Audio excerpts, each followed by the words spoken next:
Hello and welcome to feel the food. ಇವತ್ತಿನ recipe ಏನಿದೆ ಅದು ಎಲ್ಲರ ಫೇವ್ರೆಟ್. ಸಣ್ಣವರಿಂದ ಹಿಡಿದು ದೊಡ್ಡವ್ರ ತನಕ ಎಲ್ಲರೂ ತುಂಬಾ ಇಷ್ಟಪಟ್ಟು ತಿನ್ನುವಂಥ ರೆಸಿಪಿ ಗೋಬಿ ಮಂಚೂರಿ.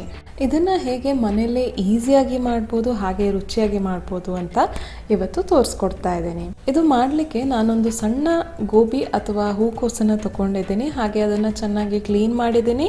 ಅದನ್ನು ಸಣ್ಣದಾಗಿ ಕಟ್ ಮಾಡ್ಕೊಂಡಿದ್ದೀನಿ ಕೂಡ. ಇನ್ನೊಂದು ಕಡೆ ನೀರನ್ನು ಬಿಸಿಗಿಟ್ಟಿದ್ದೀನಿ. ಈ ನೀರಿಗೆ ಸ್ವಲ್ಪ ಉಪ್ಪು ಮತ್ತು ಅರಿಶಿನ ಸೇರಿಸ್ತಾ ಇದ್ದೀನಿ. ಇನ್ನು ಈ ನೀರಿಗೆ ನಾವು ಕಟ್ ಮಾಡಿರೋಂಥ ಗೋಬಿ ಏನಿದೆ ಅದನ್ನು ಸೇರಿಸ್ತಾ ಇದ್ದೀನಿ. ಹಾಗೆ ಇದನ್ನು ಮಿನಿಮಮ್ ಒಂದು 5 ನಿಮಿಷ ಆದರೂ ಚೆನ್ನಾಗಿ ಕುದಿಸ್ಬೇಕಾಗತ್ತೆ.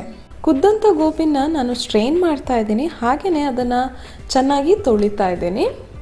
ಇನ್ನು ತೊಳೆದಂಥ ಗೋಬಿನ ಒಂದು 5 ನಿಮಿಷ ಹಾಗೆ ಸೈಡಲ್ಲಿ ಇಡ್ತಾ ಇದ್ದೀನಿ, ಸೊ ದಟ್ ಅದರಲ್ಲಿರೋ ನೀರೇನಿದೆ ಅದು ಕೆಳಗಡೆ ಇಳಿದು ಹೋಗಲಿ ಅಂಥೇಳಿ. ಇನ್ನು 5 ನಿಮಿಷ ಆದಮೇಲೆ ಈ ಗೋಬಿನ ಒಂದು ಪಾತ್ರಕ್ಕೆ ಸೇರಿಸ್ತಾ ಇದ್ದೀನಿ. ಇನ್ನು ಈ ಗೋಬಿಗೆ 1/4 ಕಪ್ ಆಗೋಷ್ಟು ಕಾರ್ನ್ಫ್ಲೋರ್ ಹಿಟ್ಟನ್ನು ಸೇರಿಸ್ತಾ ಇದ್ದೀನಿ. ಹಾಗೆಯೇ ಸ್ವಲ್ಪ ಕಾಳು ಮೆಣಸಿನ ಪುಡಿನ ಸೇರಿಸ್ತಾ ಇದ್ದೀನಿ.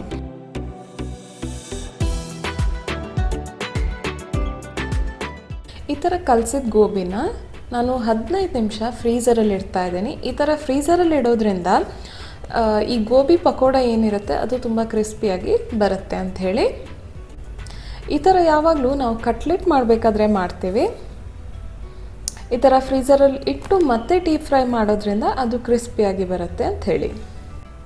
ಇನ್ನು ನೆಕ್ಸ್ಟ್ ಗೋಬಿಯನ್ನು ಕೋಟಿಂಗ್ ಮಾಡಲಿಕ್ಕೆ ಏನು ಹಿಟ್ಟು ಬೇಕೋ ಅದನ್ನು ರೆಡಿ ಮಾಡ್ಕೊತಾ ಇದ್ದೀನಿ. ಆಲ್ರೆಡಿ ನಾನು 1/4 ಕಪ್ ಕಾರ್ನ್ಫ್ಲೋರನ್ನು ಗೋಬಿ ಜೊತೆ ಸೇರಿಸಿ ಆಗಿದೆ. ಇನ್ನು ಉಳಿದ 1/4 ಕಪ್ಪನ್ನು ಈಗ ಸೇರಿಸ್ತಾ ಇದ್ದೀನಿ. ಟೋಟಲ್ ಅರ್ಧ ಕಪ್ಪನ್ನು ಯೂಸ್ ಮಾಡಿದ್ದೀನಿ.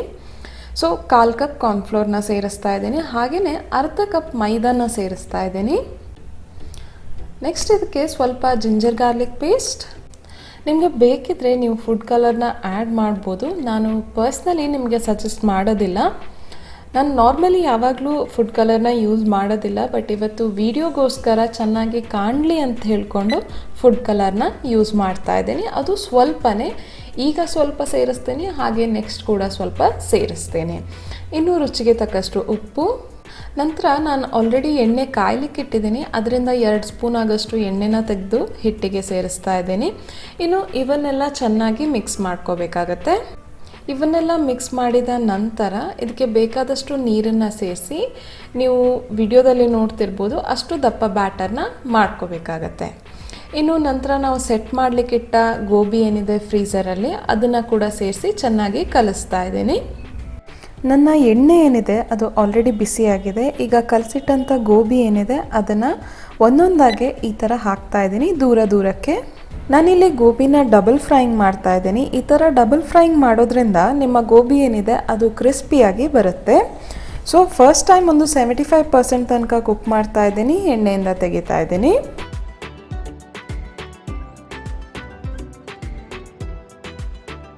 ಇನ್ನು 2ನೇ ಸಲ ಫ್ರೈ ಮಾಡಲಿಕ್ಕಿಂತ ಮುಂಚೆ ಎಣ್ಣೆ ಏನಿದೆ ಅದನ್ನು ಹೈ ಫ್ಲೇಮಲ್ಲಿ ನಾನು ಇಡ್ತಾ ಇದ್ದೀನಿ. ಇದು ಎಷ್ಟು ಹೀಟ್ ಆಗಬೇಕಂತ ಹೇಳಿದ್ರೆ ಈ ಥರ ಹೊಗೆ ಬರಬೇಕು. ಈ ಥರ ಹೈ ಹೀಟಲ್ಲಿರುವಂಥ ಎಣ್ಣೆಗೆ ಫಸ್ಟ್ ಟೈಮ್ ನಾನು ಕರೆದಿದ್ದ ಗೋಬಿ ಏನಿದೆ ಅದನ್ನು ಸೇರಿಸ್ತಾ ಇದ್ದೀನಿ. ಹಾಗೆಯೇ ಜಸ್ಟ್ 1-1.5 ನಿಮಿಷಕ್ಕೆ ಇದು ಫುಲ್ ಕ್ರಿಸ್ಪಿಯಾಗಿ ಬರುತ್ತೆ. ಇನ್ನು ಇದನ್ನು ಎಣ್ಣೆಯಿಂದ ತೆಗಿತಾ ಇದ್ದೀನಿ. ನಿಮಗೆ ಗೋಬಿ ಕ್ರಿಸ್ಪಿ ಬೇಡ, ಸ್ವಲ್ಪ ಸಾಫ್ಟಾಗಿ ಬೇಕಂತ ಹೇಳಿದ್ರೆ ಒಂದು ಸಲ ಫ್ರೈ ಮಾಡಿದರೆ ಸಾಕು. ನೀವು ನೋಡ್ತಿರ್ಬೋದು ಈಗ ಗೋಬಿ ಏನಿದೆ ಅದು ತುಂಬಾ ಕ್ರಿಸ್ಪಿಯಾಗಿ ಬಂದಿದೆ. ಈಗ ಗೋಬಿ ಆಗಿದೆ. ಇನ್ನು ಸಾಸ್ ಏನಿದೆ ಅದನ್ನು ರೆಡಿ ಮಾಡ್ಕೋಬೇಕಾಗತ್ತೆ. ಇದಕ್ಕೆ ಒಂದು ಅರ್ಧ ಇಂಚಾಗಷ್ಟು ಶುಂಠಿನ ಸಣ್ಣದಾಗಿ ಕಟ್ ಮಾಡಿ ಇಟ್ಟಿದ್ದೀನಿ. ಹಾಗೆಯೇ ಒಂದು ಇಡೀ ಬೆಳ್ಳುಳ್ಳಿನ ಬಿಡಿಸಿ ಕಟ್ ಮಾಡಿ ಇಟ್ಟಿದ್ದೀನಿ ಸಣ್ಣದಾಗಿ.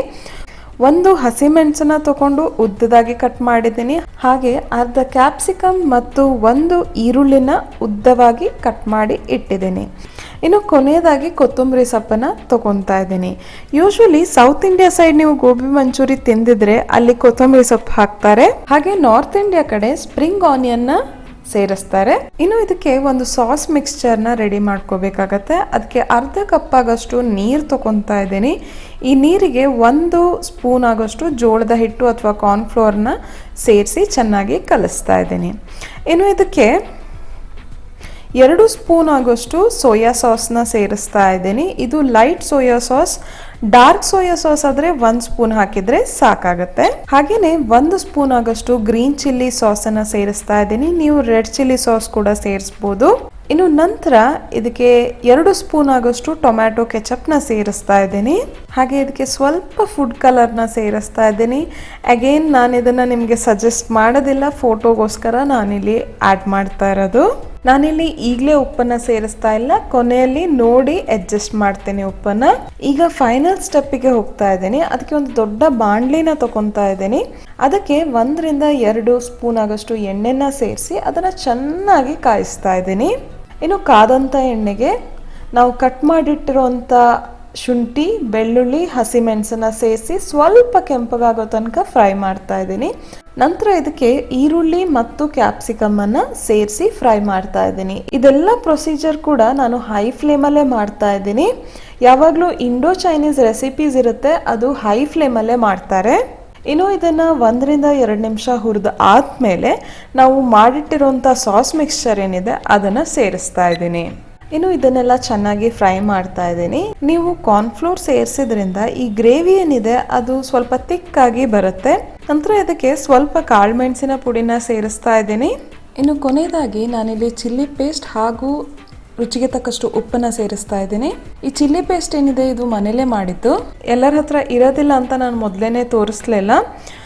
ಇದು ಇಲ್ಲ ಅಂತ ಹೇಳಿದ್ರೆ ನೀವು ರೆಡ್ ಚಿಲ್ಲಿ ಪೌಡರ್ ಕೂಡ ಸೇರಿಸ್ಕೋಬೋದು. ಇದನ್ನೆಲ್ಲ ಸೇರಿಸಿ ಚೆನ್ನಾಗಿ ಮಿಕ್ಸ್ ಮಾಡಿ ಮತ್ತೆ ಸ್ಟವ್ನ ಆಫ್ ಮಾಡ್ತಾ ಇದ್ದೀನಿ. ಹಾಗೆಯೇ ಒಂದು 2 ನಿಮಿಷ ಬಿಟ್ಟು ನಾವು ಕರೆದಿಟ್ಟಂಥ ಗೋಬಿ ಏನಿದೆ ಅದನ್ನು ಸೇರಿಸಿ ಮಿಕ್ಸ್ ಮಾಡ್ತಾ ಇದ್ದೇನೆ. ನನಗೆ ಪರ್ಸ್ನಲಿ ಕ್ರಿಸ್ಪಿಯಾಗಿರುವಂಥ ಗೋಬಿ ಮಂಚೂರಿ ಇಷ್ಟ ಆಗುತ್ತೆ. ಅದಕ್ಕೆ ಸ್ಟವ್ ಆಫ್ ಮಾಡಿ ಮತ್ತೆ ಗೋಬಿನ ಸೇರಿಸ್ತಾ ಇದ್ದೀನಿ. ನಿಮಗೆ ಕ್ರಿಸ್ಪಿ ಬೇಡ, ಸಾಫ್ಟಾಗಿ ಬೇಕಂತ ಹೇಳಿದ್ರೆ ನೀವು ಬೆಂಕಿ ಇರಬೇಕಾದ್ರೆ ಗೋಬಿನ ಸೇರಿಸಿ ಮಿಕ್ಸ್ ಮಾಡಿ ಮತ್ತೆ ಬೆಂಕಿನ ಆಫ್ ಮಾಡ್ಬೋದು. ಇದಿಷ್ಟು ಗೋಬಿ ಮಂಚೂರಿ ಮನೆಯಲ್ಲೇ ಹೇಗೆ ಈಸಿಯಾಗಿ ಮಾಡ್ಬೋದು, ಹಾಗೆ ಹೋಟೆಲ್ ಥರ ಮಾಡ್ಬೋದು ಅಂತ ಹೇಳ್ಕೊಂಡು. ರೆಸಿಪಿ ಇಷ್ಟ ಆಗಿದೆ ಅಂದ್ಕೊತೀನಿ. ದಯವಿಟ್ಟು ಲೈಕ್ ಮಾಡಿ, ಶೇರ್ ಮಾಡಿ, ಕಮೆಂಟ್ ಮಾಡಿ, ಸಬ್ಸ್ಕ್ರೈಬ್ ಮಾಡಿ.